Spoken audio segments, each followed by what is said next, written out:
What is up, guys? Team Yuga Feels here with another deck profile, and today, as you can see on your screen, we're going to be going over Sky Striker. I like to show an updated profile for this deck every once in a while, just so you guys can see what I change around in it, the tech choices that I opt to go with, things like that. It just basically to kind of explain myself and show what's working for me, what I change and whatnot.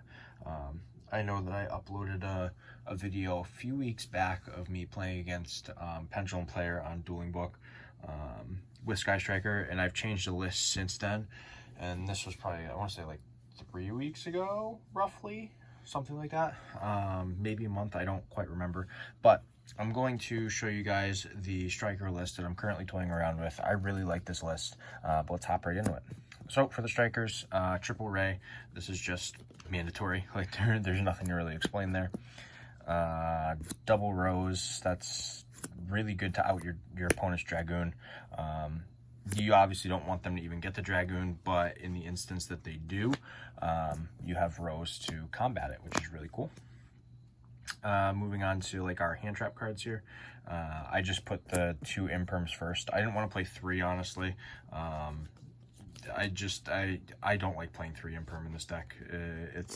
It's very 50-50 because there's a lot of times where you use other cards before Imperm, and then like you just can't even play the Imperm down. You have to set it on your turn, which sucks. So I like to. And then I have Triple Veiler. I think 3 Veiler is phenomenal in this deck with the Access Code package. In addition to that, I am playing Triple Ash for like the generic and basic hand traps. Then the best hand traps of the format, I'm playing 3 Nib and the 3 Gamma with the driver.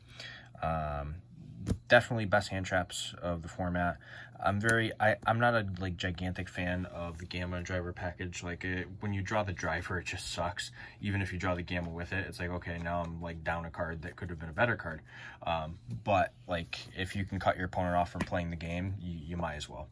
Those are all the monsters and hand traps though. We'll move on to the spell cards now. So we have 3 Widow Anchor. I think that 3 is definitely the proper choice. You just have to play 3 of this card. I don't see why you wouldn't. Being able to steal your opponent's cards or negate effects is phenomenal. I play 2 Shark Cannon. I don't think that you need 3 considering Widow Anchor is at 3. I think that 2 Shark Cannon suffices perfectly. In addition to that, I am playing 2 Afterburner. I think that having some popping potential is also pretty important. So I want to go with 2 and 2 on those ratios. I also played 2 Area Zero. I've seen some people who are like cutting this to 1. I think that's a terrible idea. This card not only like searches your deck for your striker spells, but it also searches for or specials your striker monsters when it's destroyed, which is a very important interaction. Some games that get really grindy, you definitely want to have it. Then I play 1 multi-roll and 1 Hornet Drones. Nothing else for like striker spells. I think the rest of them are bad. I wouldn't play Eagle Booster and I wouldn't play Hercules Base. I think that these are the only 2 one-ofs that you need to play. Moving on to our generic spells though, I do play 3 Talents. So I think that this honestly should be a card that is normalized in the main deck for something like Striker.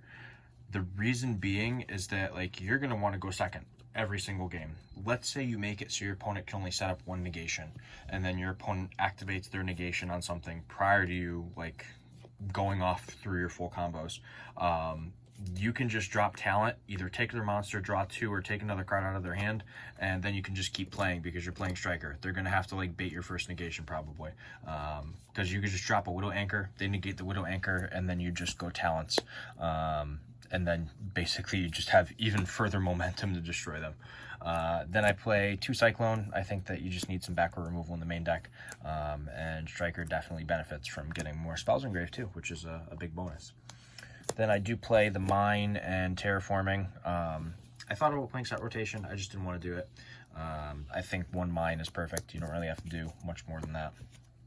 And then, of course, the 1 Upstart and the 1 Rhoda. These don't really need any explaining. They're just the best one-ofs to play in the main deck there.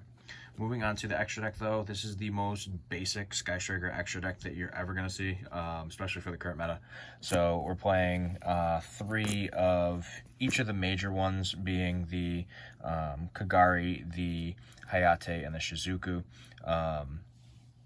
I don't think that you should stray from these ratios personally. Some people will play 2 of this. Definitely play 3. It's too good not to play 3 of. Then for the 1-ofs, just 1 Kaina and 1 Zeke. This is fairly standard as well. Some people will cut Kaina. I don't think that's right, because there is going to be points that you go into time, and you can actually boost yourself and gain an advantage, which is ridiculously important. Then for the other Link monsters, we play a Hida, we play a Hulk, we play a Celine, and an access code.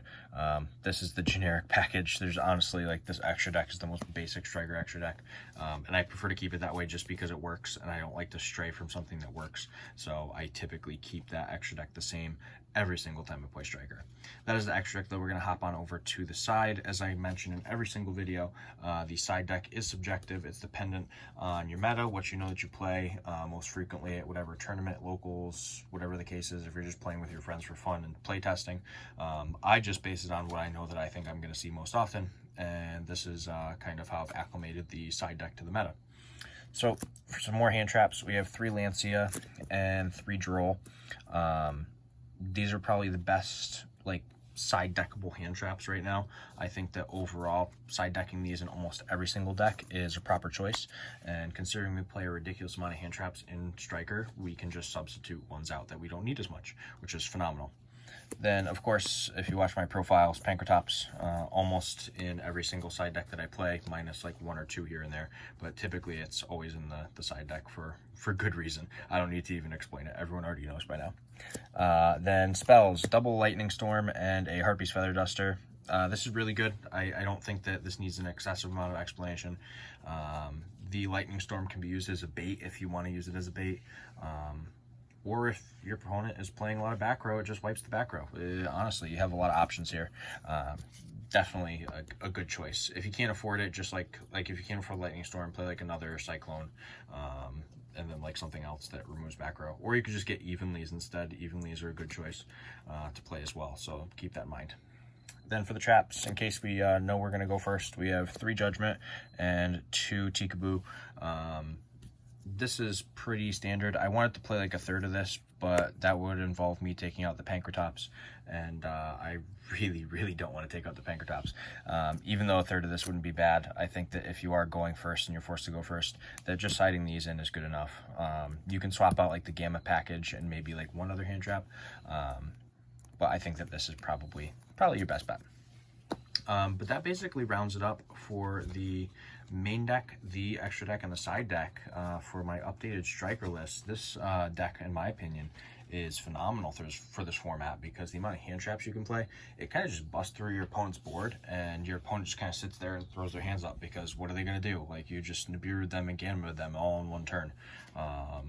It's just crazy. I really enjoy playing this deck, and watching people get mad, even when you bait out all their negations and drop a Mystic Mine. That's even funnier too. So it's thoroughly enjoyable. But I hope you guys enjoyed the deck profile. If you did, give it a thumbs up. Don't forget to let me know what you think in the comment section down below. It's always appreciated. I think we're 2 subscribers away from 500 subscribers on the channel, which is phenomenal.